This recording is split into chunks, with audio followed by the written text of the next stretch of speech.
Alright, here's the all-important question. 1. Do I buy astrophotography equipment to jump into this hobby? Or 2. Do I subscribe to a service where I have access to this equipment and access to images and data immediately with a very small price of a subscription? This is a very legitimate question to ask yourself, and one everybody should probably ask themselves before they deep dive into this and spend thousands of dollars on equipment. Granted, I love my rig and I don't think I would do it any differently, but I think what I would have done is I wish I would have known about this site earlier so I could start practicing on getting images, processing, while it took me, that 6 to 8 months to build my rig behind me. One of the sites I ran across recently was called TelescopeLive. If you go to a website called Telescope.live, this is the website that you're going to get. Now I want to be clear up front that I get nothing from TelescopeLive. I pay for my subscription like everybody else. I got no freebies. I get no special privileges or anything on here. It's just like anybody else would. So one thing I want to talk to you about is this is a paid subscription. And if you look at the pricing, they've got three tiers of pricing. You have your bronze, silver, and gold. Bronze is $4 a month, silver is $19 a month, and gold is $49 a month. They recommend the silver. That's exactly where I would start and I would recommend. The $4 one is not a bad one, but there's some things that you don't have access to that you may want to have some more tutorials, some more education that you can get with the silver over the bronze. I went right down the middle. I went with the $19 a month. Extremely happy that I did this. Now you can schedule whenever you can look into the schedule from Chile, Spain, and Australia is where they have their telescopes, and they're some pretty incredible ones. And we'll show you some of the equipment here compared to my equipment. Is the fact that you can get to some of these things and you can get some incredible images. You can get into their schedule and get it whenever they're shooting. Well, they also have a pro database where you can actually go get data that they've already shot and download it and have it immediately, as opposed to if you get into the schedule on some of their one-click observations, you get it, in a day or two whenever they actually are scheduled to shoot it. So if you go to under my dashboard, there's some other really cool things here. So let's look at my dashboard here. So this is here. You can see when you look at your dashboard, you come up and here's the plan. I'm $19 a month just to prove I'm paying for this. And I also have credits here. I've got 20 credits, which I got whenever I signed 20 free credits. I'm not sure how I'm going to use these because actually scheduling time, if you want to pay for time to where you're the only one that gets the data, if you got something very specific you're shooting at, maybe it's a project for school or you're doing some research, you've got some really access to you're the only one going to get that data. If you're looking to get into their some of their scheduling, it could be 20 people could want that, and 20 people are going to get the data. Not that it matters because everybody's shooting the same thing anyway, from their backyard. Everybody, is going to shoot Orion. Everybody's shooting Orion. Everybody's looking at the same data. You're just going to get it from their subscription service. And some of the neat things about this is under my observations, if you look, is right now, I'm going to look at what's pending for me right now. Now, if you look at this first one, this NGC 531, it's a galaxy and pair of galaxies. It's shooting out of their Chile site with telescope number 1, and we'll show you that in a minute. You can see right now it's observing and it has a recalculating. If you look over here at the Witch Head, it tells you it's a reflection nebula. It's out of Australia. They're telescope number 2, and they're shooting this in 2 weeks, and they're going to filters or LRGB. Whenever you're into the recalculating mode, here's the thing, is whether you're shooting in your backyard or you're remoted into a telescope in Chile, there's still weather, and you have to deal with the weather just like anybody else anywhere in the world, because that's just part of it. No sense complaining about the weather because that's part of this hobby. So if it's scheduled to shoot one night and it gets cloudy, they recalculate and reschedule it for another day, and then in a day or two they'll recalculate when this is going to be shot again, and I'll get a new date there. If there's weather bad in all three of these locations, it could take weeks. I mean, I've gone to where I've gone a month without shooting, so it could take several weeks before you can get into your one-click observations. So it's just something you got to deal with, whether you're have your own equipment or somebody else's. So here, this Witch Head Nebula is really cool. I've got coming up in 2 weeks. They're going to shoot an LRGB. They've got other filters on some of those, and we'll look at in a minute. if you look at my completed observations, you can see right now that I've had 2 shot of Pleiades. I wanted to get 2 different data sets out of Pleiades. And then I also shot one of Andromeda. Now, these pictures that it shows here are just an, it's a process, but it's an automated process, automated processed algorithm that puts these images together. This is not somebody sitting tweaking with Photoshop or PixInsight. This is an automated process. So what you'll do is here, so this one here, I've had this one here shot out of Spain. It shot a couple days ago on November 6th, and it shot in LRGB. And from here, I'm going to download the fit files. What you're going to get is you're going to get they're calibrated fit files, and you're going to get 2 luminance, 2 red, 2 green, and 2 blue.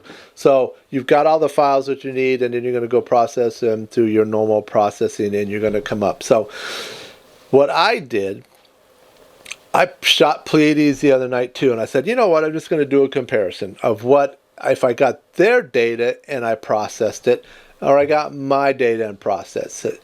So here you can see here's a comparison of their data on what they shot and my data. Now granted, I am going to tell you up front, I am a newbie. I am a super rookie into this, to where I've really not been shooting for very long with this rig, to where I've got to where I can actually shoot some decent images. I am not good at processing yet, but you know what? I go in, I do a few levels, few curves, and then I'm just happy I'm getting something I'm happy to show somebody. And I wanted to learn the process of how to take images, and then I know the processing will come down in the end, to where once I get a platform that I really like on processing, whether it ends up being Photoshop, I know that's popular, PixInsight, and there's several out there that are really good.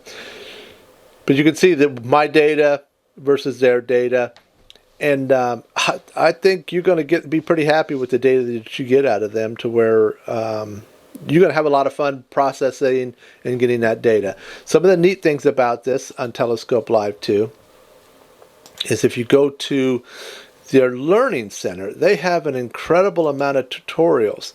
So recently, I didn't know how to process an LRGB file. I've been shooting with, behind me, I've been shooting with this ZWA ASI 533. It's the 1-inch crop sensor, and it's a one-shot color. I've been processing with that, and that's where all my experience over the last couple months have been, is processing with that. I've never done separate channels of color channels with the luminance, the red, green, and blue. So that's the first for me. So, but what I did is I went to the tutorials, and I'm going, how the heck do you even do this? I didn't even understand how to do it. So first I did is here.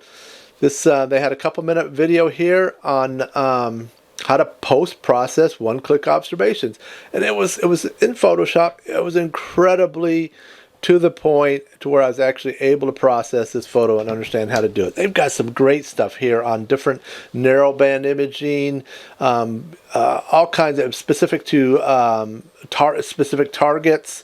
Then they've got some other ones on, maybe how to calibrate over the top and how to win an APOD and PixInsight. So there's just a huge amount of learning here that you get with the silver, and there's some of it you get with the bronze, the lower one, but I like that. So if you also go down to Help Center, you're going to see, I'm going to go down here. Oh, by the way, they don't just do nebula and galaxies. They actually do planetary imaging. So you can get the schedule and get data on some of their planetary imaging. So here, just looking at this, you can go in there and see how they're doing the planetary imaging, and you can go download some of that or schedule time to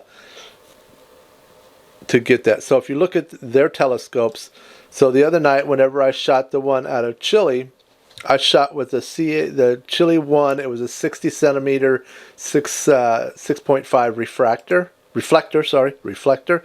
and this is the telescope that was shooting this image. I'm going, who has access to this stuff? I don't have access to it. I've got me a wide field here that that I've put in, and if you look, here's what they're shooting with, and here's what I'm shooting with. It's a Skywatcher. It's an Evo Star, 72 millimeter. I'm shooting with a ASI 533 camera, And I've got like an autofocus. I've got a guide camera. I use a Optilong whenever I need it. I use an Optilong L Extreme filter in it, and everything for the most part is all automated. I'm running the ASI Air Pro right now, which was a game changer for me as far as getting myself to where it simplified everything, because there's so much to learn here. It's really complex with the ASI Air Pro. It was a game changer for me. So, but if you look at my scope compared to their scope, night and day. So if you're looking for some other option here, and you can go in there and straight download files from this too.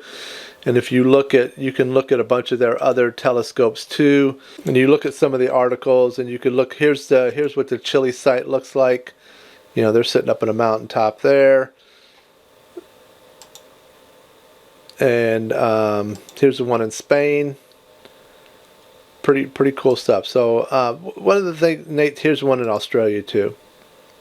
So that's their actually observatory. There you can check weather there, find out what's going on. But here's the thing I want to say. It's just, if you're not sure you want to get into this, it's just going to recap here. Look at a service like this. It may be well worth the time and small amount of money, because you can do a lot of $19 a month for the $3,000 that I spent here. And if you get into this for a few months and you realize this is too hard, or it's not as pleasing and helpful as I like, you're not invested in anything. Once you start jumping in and buying equipment, it's game on then. So just an opportunity, something to think about. This is definitely a journey, and there's other steps here.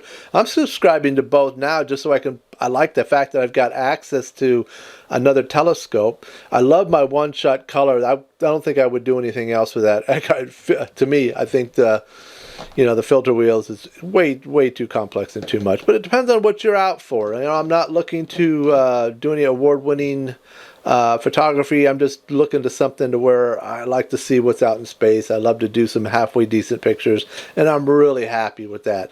But I've learned a lot more with this LRGB to where I can get that data and process it, and I can get that experience of processing. And maybe at some point in time, I may want to go that route if I want to step it up to the next level. So just as always, just think about these kind of things. Could be the thing for you. And again, I'm Rob Stuck for StuckOnAstro and Clear Skies.